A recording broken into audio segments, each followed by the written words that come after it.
정말 믿기 힘든 일이 벌어졌습니다. 건강은 숫자로 관리해야 한다고 믿어온 영국의 내과 의사가 런던 거리에서 뜻밖의 충격을 받게 된 건데요. 그의 단순한 산책 도중 우연히 마주한 한식 감자탕집은 그의 평생 고정관념을 뒤흔들어 놓았습니다. 이건 음식이 아니라 치유입니다. 이 한마디가 결코 과장이 아니었습니다. 한국 음식은 단순히 맛있다는 평가를 넘어서 몸과 마음이 동시에 반응하는 구조를 갖고 있었습니다. 도대체 감자탕 한 그릇이 이 고집센 영국 의사의 사고방식을 어떻게 무너뜨린 걸까요? 지금부터 그 놀라운 이야기를 전해드리겠습니다. 사연을 시작하기 전 구독과 좋아요는 콘텐츠 제작에 큰 힘이 됩니다. 지금 세계는 단순한 열량보다 사람을 위한 식사와 정서가 담긴 음식 문화를 찾고 있습니다.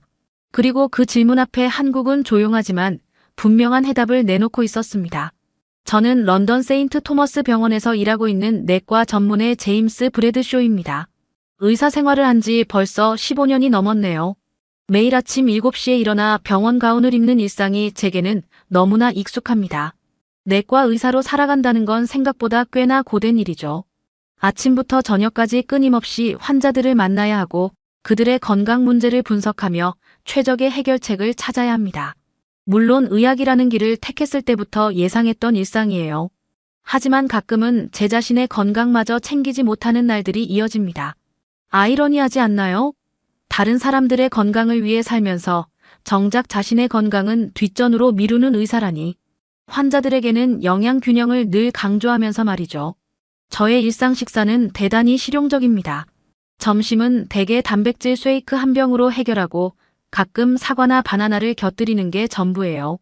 그마저도 진료 사이에 허겁지겁 마시는 경우가 대부분이죠. 오후가 되면 카페인 없이는 도저히 버틸 수 없습니다. 병원 복도에 놓인 커피 머신은 제게 생명줄과 다름없어요. 쓰디 쓴 커피 한 잔이 오후 진료를 버티게 하는 유일한 힘입니다. 퇴근 후의 저녁은 더 형편없죠. 대부분 비스킷 한 봉지와 홍차 한 잔으로 마무리합니다. 가끔은 너무 피곤해서 그마저도 건너뛰고 잠들어 버릴 때도 있고요. 제 냉장고라는 건 거의 비어있다시피 합니다. 우유 한 병, 달걀 몇 개, 그리고 유통기한이 지난 채소들이 전부죠. 합리적인 의사라면 당연히 경고할 식생활입니다. 병원 간호사인 메리 존스는 그런 저를 볼 때마다 혀를 차며 잔소리합니다. 제임스, 당신 그 모습으로 어떻게 환자들에게 건강하라고 말할 수 있어요? 적어도 제대로 된 식사 하나는 해야죠. 계속 그러다간 환자보다 의사가 먼저 쓰러지겠어요. 저는 그 말을 들을 때마다 가볍게 웃으며 넘기곤 합니다. 음식은 결국 에너지일 뿐이야, 메리. 효율적으로 섭취하면 그만이지. 하지만 그 미소 뒤에는 작은 불편함이 숨어 있습니다. 사실 저도 압니다. 이런 생활을 계속하는 것이 건강에 좋지 않다는 걸요. 몸에서 보내는 신호는 이미 오래전부터 시작됐어요. 눈꺼풀은 무겁고 어깨는 돌덩이처럼 굳어 있습니다. 위장은 가끔 신호를 보내듯 아프고 피부는 점점 창백해져 가고 있죠. 하지만 의사인 저는 그저 이 모든 신호를 무시하며 살아갑니다. 아마도 의사이기 때문에 더 그런지도 모르겠네요. 너무 많이 알다 보니 오히려 자신의 증상은 대수롭지 않게 여기는 거죠. 그런 제게 얼마 전 이상한 일이 있었습니다. 오후 진료 시간, 한국인 청년 이민호가 제 진료실을 찾아왔어요. 이민호는 가벼운 소화불량으로 저를 찾아온 유학생이었죠. 그의 창백한 안색이 제 모습과 묘하게 닮아 있다는 생각이 스쳐 지나갔습니다. 진찰을 마친 후 저는 평소처럼 약 처방전을 내밀며 말했어요. 이민호 씨, 당분간은 식사를 가볍게 하세요. 위에 부담을 덜 주는 음식이 좋겠네요. 약도 처방해 드릴 테니 식사 전에 잘 챙기시고요. 그때 이민호가 저를 빤히 바라보며 웃었습니다. 그리고는 의외의 말을 꺼냈어요. 닥터 브래드쇼, 음식 자체가 좋은 약이 될 수도 있다는 말 아세요? 우리 한국에선 몸이 아플 때 먹는 특별한 음식들이 있거든요. 약보다 더 효과적인 경우도 많답니다. 저는 무슨 뜻인지 몰라 그저 미소로 넘겼습니다. 음식이 약이라니 참 이상한 표현이군. 그땐 그렇게 생각했죠. 그 작은 대화가 얼마 후 제 삶을 완전히 흔들어 놓게 될 줄은 그땐 정말 몰랐습니다. 주말은 병원에서 벗어나 잠시나마 제 자신을 돌아볼 수 있는 유일한 시간입니다. 오늘은 런던 소호거리를 산책하기로 했어요. 화창한 겨울 햇살이 거리를 비추고 있지만 바람은 여전히 차갑습니다. 목도리를 단단히 감싸고 장갑을 낀 채 걷고 있자니 평소에는 미처 느끼지 못했던 런던의 다양한 풍경이 눈에 들어오네요. 소원은 언제나 색다른 에너지로 가득 찬 곳입니다. 각국의 문화가 뒤섞여 독특한 분위기를 자아내죠. 중국 음식점, 이탈리아 커피숍, 프랑스 베이커리. 세계 각국의 맛과 향이 거리 곳곳에 스며 있어요. 제가 의학적 관점에서만 음식을 바라보던 사람이라 이런 다양성이 가끔은 불필요한 것처럼 느껴졌습니다. 하지만 오늘따라 그 화려한 색감과 풍미가 왠지 새롭게 다가오는군요. 걷다 보니 이상하게 사람들이 줄지어 서 있는 곳이 보입니다. 대체 무슨 일이지? 호기심에 발걸음을 그쪽으로 향했어요. 이 추운 날씨에 사람들이 밖에서 줄을 서다니 뭔가 특별한 일이 있는 걸까요? 영화 시사회? 아니면 유명 가수의 사인회? 생각해봐도 이유를 알 수 없었습니다. 가까이 다가가자 사람들 사이로 가게 간판이 보이기 시작했어요. 작은 가게인데도 사람들이 꽤나 많이 모여 있군요. 간판에는 생소한 글자가 쓰여 있었습니다. 감자탕 무슨 뜻일까요? 감자는 영어로 포테이토인데 혹시 감자 요리 전문점인가 싶었죠. 줄 서 있는 사람들을 유심히 살펴보니 아시아계 손님들이 많이 보이네요.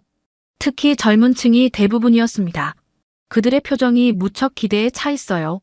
마치 특별한 보물을 찾아낸 것처럼 말이죠. 제 앞에 선 두 젊은 여성은 서로 대화를 나누고 있었습니다. 이 가게 인스타그램에서 완전 핫하대. 한국에서 온 셰프가 직접 요리한다는데 정통 맛이래. 맞아, 유튜브에서도 리뷰 영상 엄청 많더라. 뼈에서 우러나오는 국물이 진짜 깊은 맛이라던데. 그들의 대화를 듣고 있자니 더욱 궁금해졌습니다.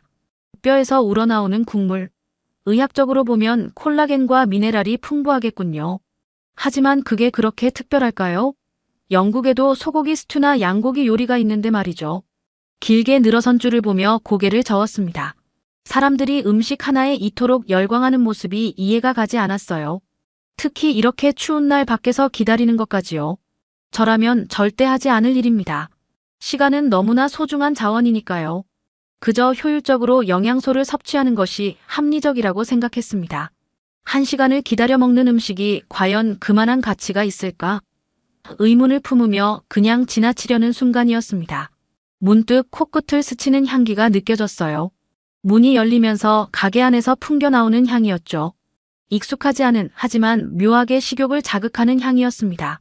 진하고 깊은 육수향에 알 수 없는 향신료가 섞인 듯한 냄새가 제 코끝을 맴돌았어요. 잠시 멈춰서서 그 향기에 집중했습니다. 미각과 후각은 가장 원초적인 감각이죠. 의사인 저는 그것이 단순한 생존 본능에서 비롯된다는 것을 잘 알고 있습니다. 하지만 그 순간만큼은 그런 의학적 분석보다 단순한 호기심이 더 컸어요. 대체 저 안에서는 어떤 요리가 만들어지고 있는 걸까? 가게 앞에 붙은 작은 메뉴판을 살펴보니 감자탕 코리안 포크본 수프라고 적혀 있었습니다. 돼지뼈 수프라 감자라는 단어와는 어울리지 않는 설명이군요. 그 아래에는 작은 글씨로 설명이 더 있었어요. 오래 끓인 돼지 등뼈 국물에 감자와 채소를 넣고 한국 고유의 향신료로 맛을 낸 전통 요리라고요. 메뉴 설명을 읽고 있는데 갑자기 누군가가 제 어깨를 툭 건드렸습니다. 깜짝 놀라 뒤를 돌아보니 전혀 예상치 못한 얼굴이 눈에 들어왔어요. 닥터 브래드쇼? 맞으시죠? 순간 당황스러웠습니다. 병원 밖에서 환자를 만나는 경우는 거의 없거든요. 얼굴을 자세히 살펴보니 기억이 떠올랐습니다. 바로 며칠 전 소화불량으로 제 진료실을 찾아왔던 한국인 환자 이민호였어요. 아, 이민호 씨? 여기서 뵙네요. 이민호는 환하게 웃으며 고개를 끄덕였습니다. 그의 얼굴은 제가 마지막으로 봤을 때보다 훨씬 생기 있어 보였어요. 아마도 처방해준 약이 잘 맞았나 봅니다. 닥터, 이런 곳에서 뵐 줄은 몰랐네요. 혹시 감자탕 드시러 오신 건가요? 감자탕이라 방금 메뉴판에서 본 그 이름이었습니다. 저는 고개를 저으며 웃었어요. 아니요, 그냥 지나가다 사람들이 많이 모여 있어서 궁금해서 들여다본 것뿐입니다. 이런 곳에서 줄을 서서 기다리는 건 제 스타일이 아니라서요. 이민호의 눈이 반짝였습니다. 그리고는 문득 무언가 결심한 듯한 표정으로 제게 말을 건넸어요. 실은 저도 방금 도착했는데 닥터께서 한국 음식에 관심이 있으시다면 함께 드시겠어요? 제가 설명도 해드릴 수 있고요. 이민호의 제안 앞에서 잠시 망설였습니다. 환자와 식사를 함께 한다는 건 의사윤리상 그리 권장되는 일은 아니죠. 하지만 이건 공식적인 의사, 환자 관계라기보다는 우연한 만남에 가깝습니다. 게다가 그 많은 사람들이 줄 서서 기다리는 음식이 과연 어떤 맛일지 내심 궁금했어요. 솔직히 말하면 저도 좀 궁금하긴 했습니다. 하지만 이 줄은 어떻게 해요? 1시간은 기다려야 할 것 같은데. 이민호는 미소를 지으며 자신의 휴대폰을 꺼냈어요. 걱정 마세요. 제가 미리 온라인으로 예약해 두었거든요. 10분만 기다리면 됩니다. 예약? 이런 작은 식당에도 예약 시스템이 있단 말인가요? 현대 기술은 정말 놀랍습니다. 의사인 제가 항상 효율성을 중시하는 만큼 이런 시스템은 꽤 마음에 들었어요. 그래서 저는 고개를 끄덕였죠. 좋습니다. 그럼 함께 하죠. 당신의 소화불량은 어떻습니까? 제가 처방한 약은 도움이 되었나요? 이민호는 밝게 웃으며 대답했습니다. 덕분에 많이 좋아졌어요.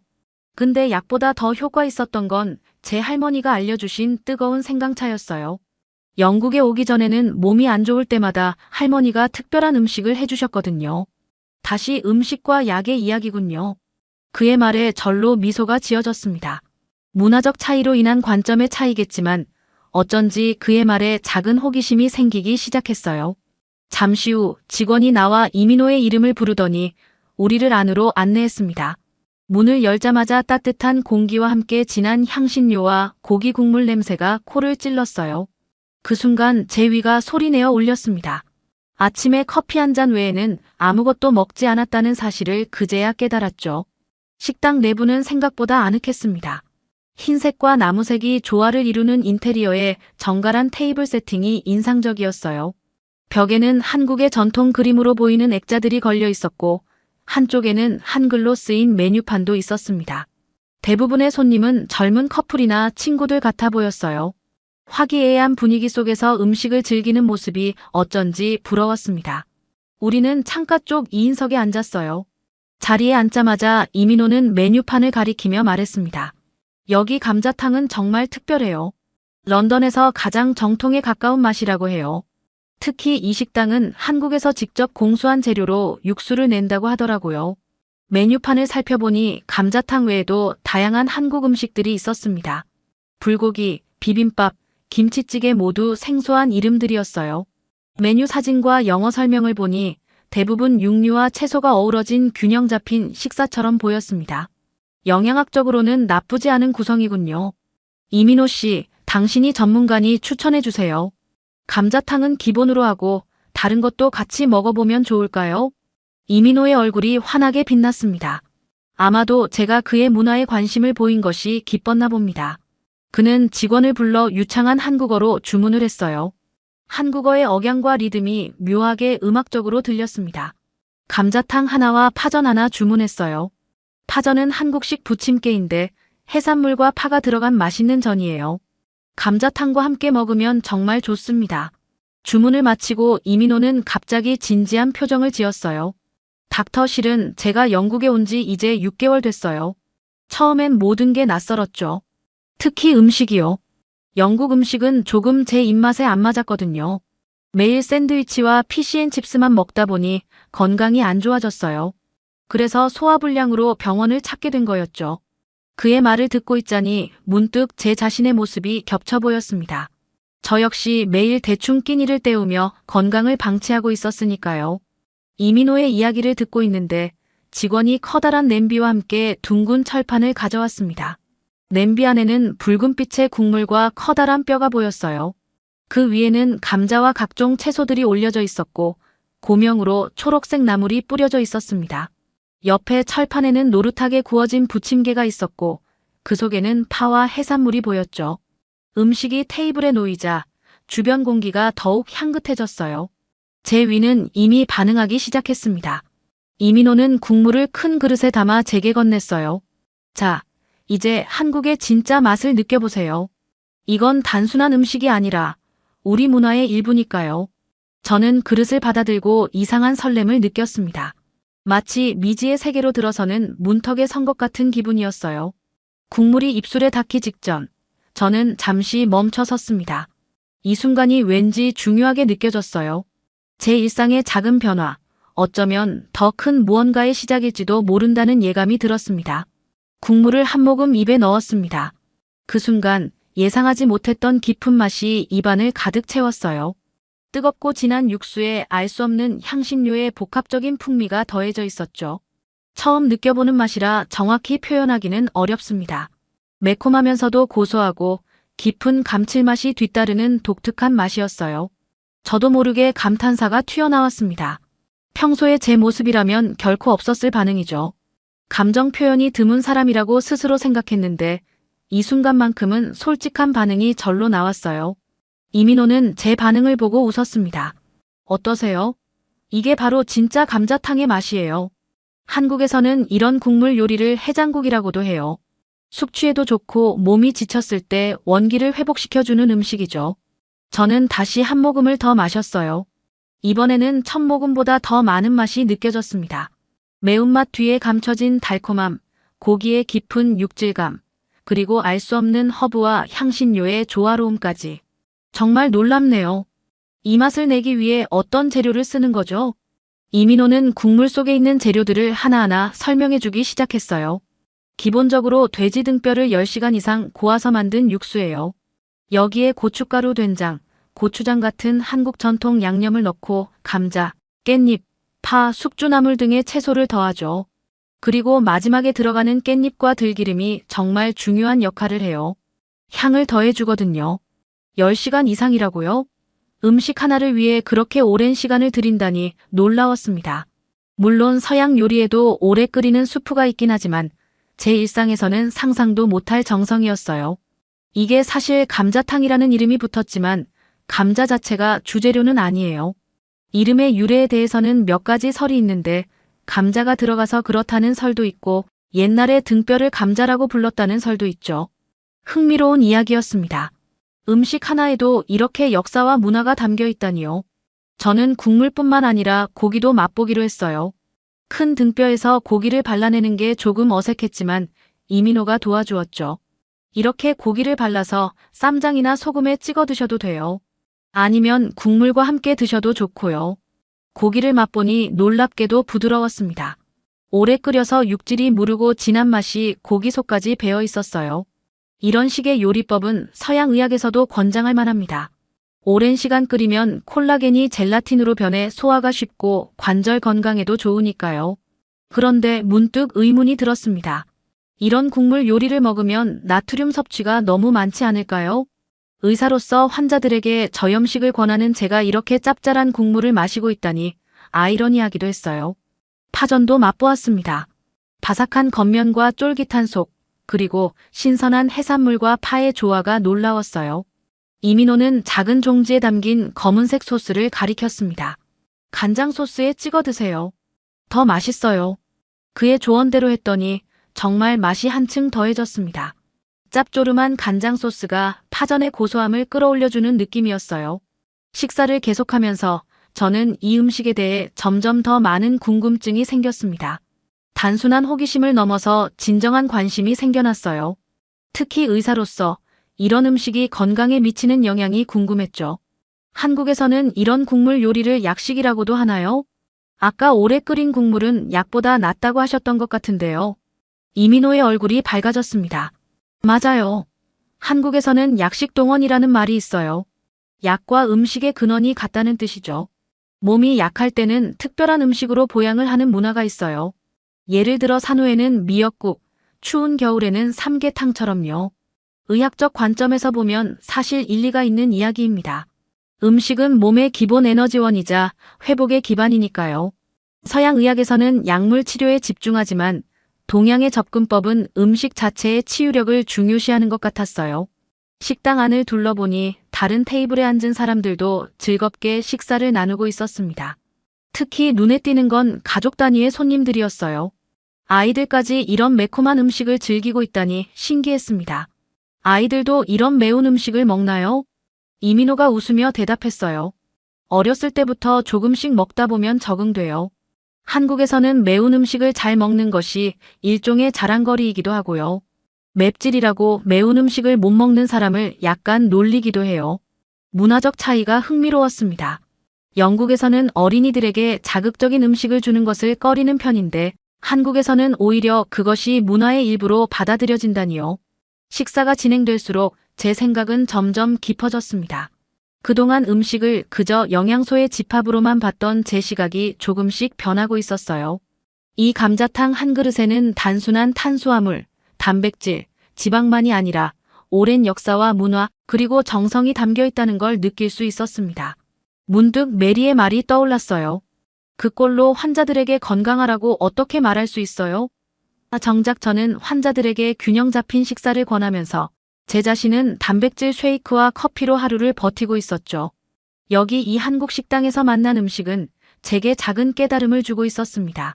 숟가락으로 국물을 한 모금 더 떠서 입에 넣었어요. 이제는 그 매운맛이 낯설지 않았습니다. 오히려 그 복잡한 맛의 층위가 더 선명하게 느껴졌어요. 몸 안에 퍼지는 따뜻함, 그리고 묘하게 생기는 만족감까지. 정말 맛있네요. 진심이 담긴 말이었습니다. 오랜만에 느껴보는 식사의 즐거움이었어요.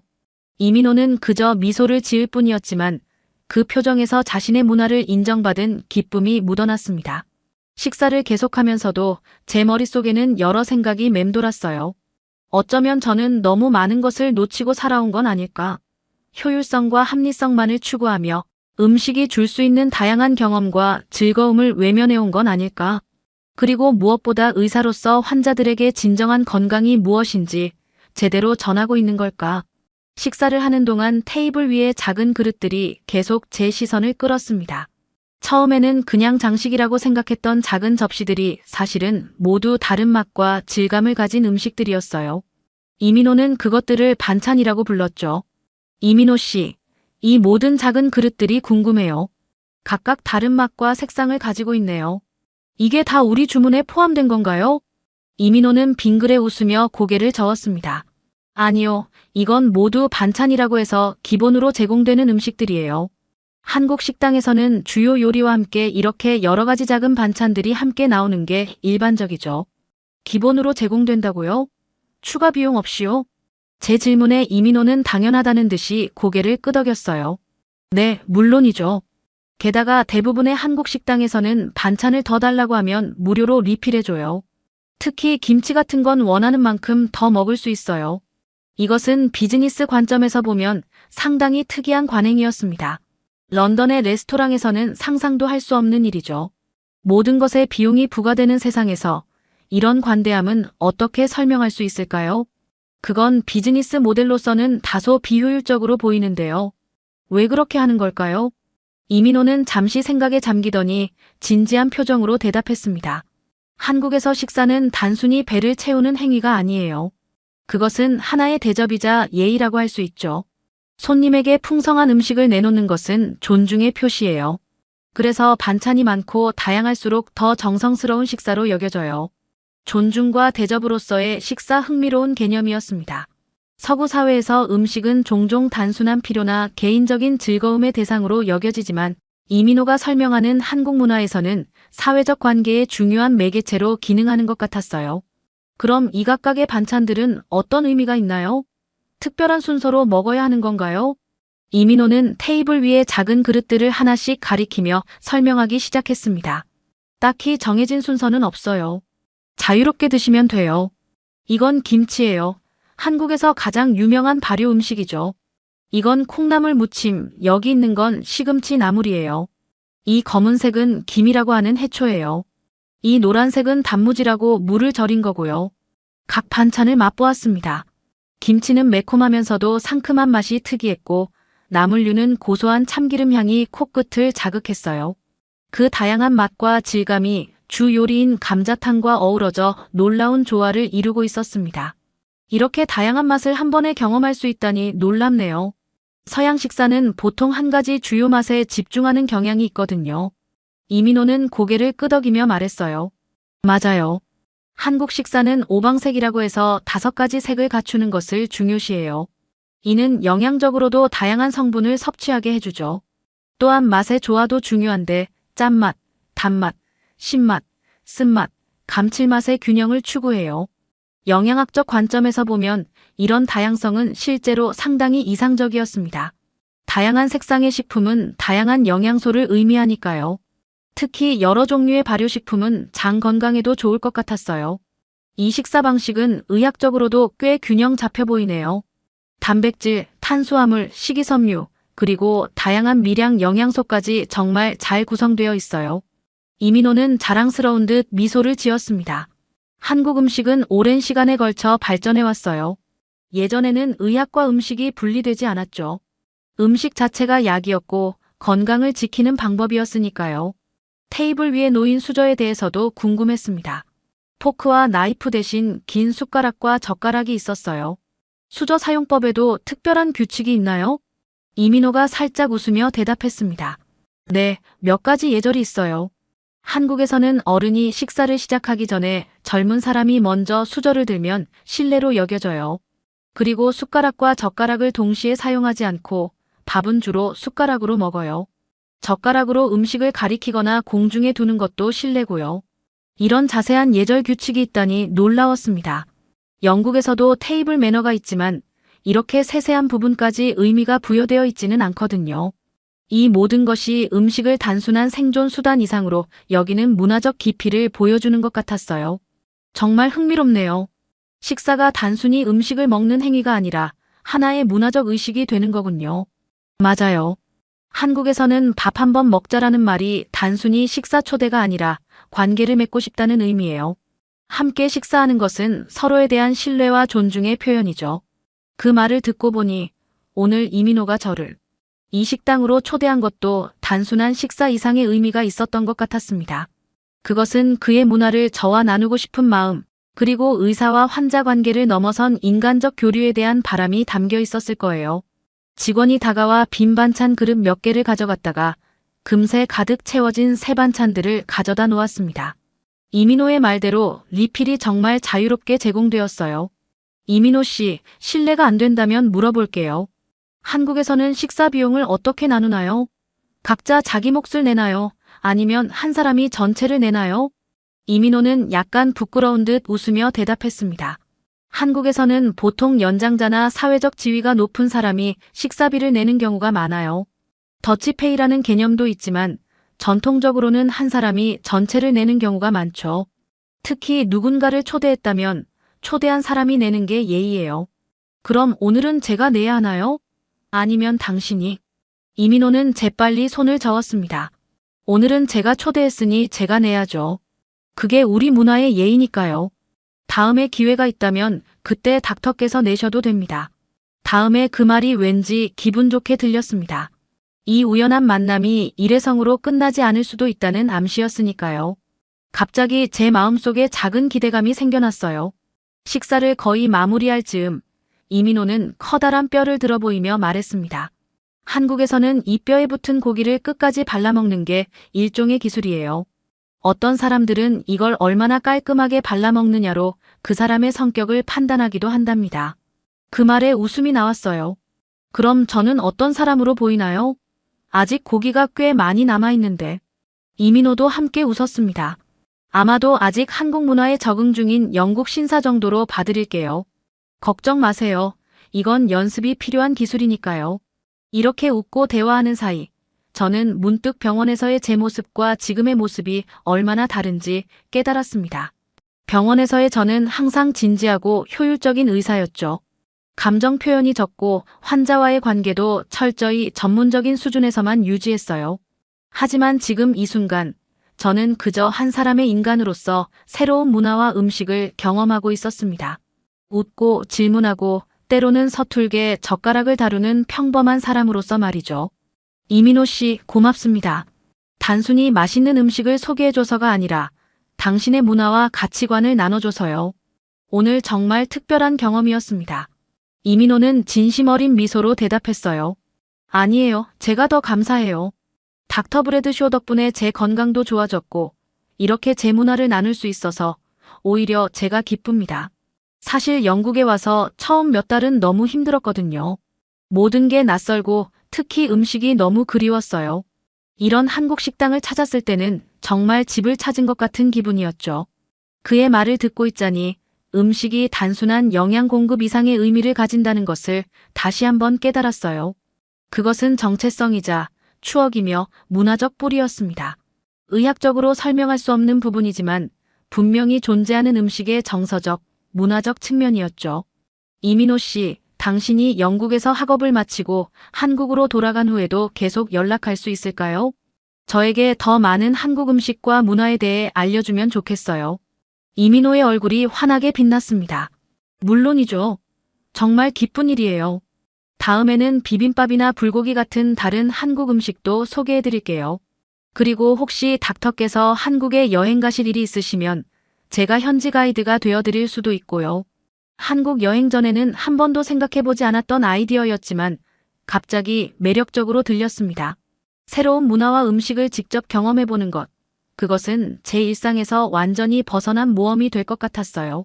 식사를 마치고 계산을 하러 가는 이민호를 바라보며 저는 오늘의 우연한 만남이 제 삶의 작은 변화의 시작점이 될지도 모른다는 생각이 들었습니다.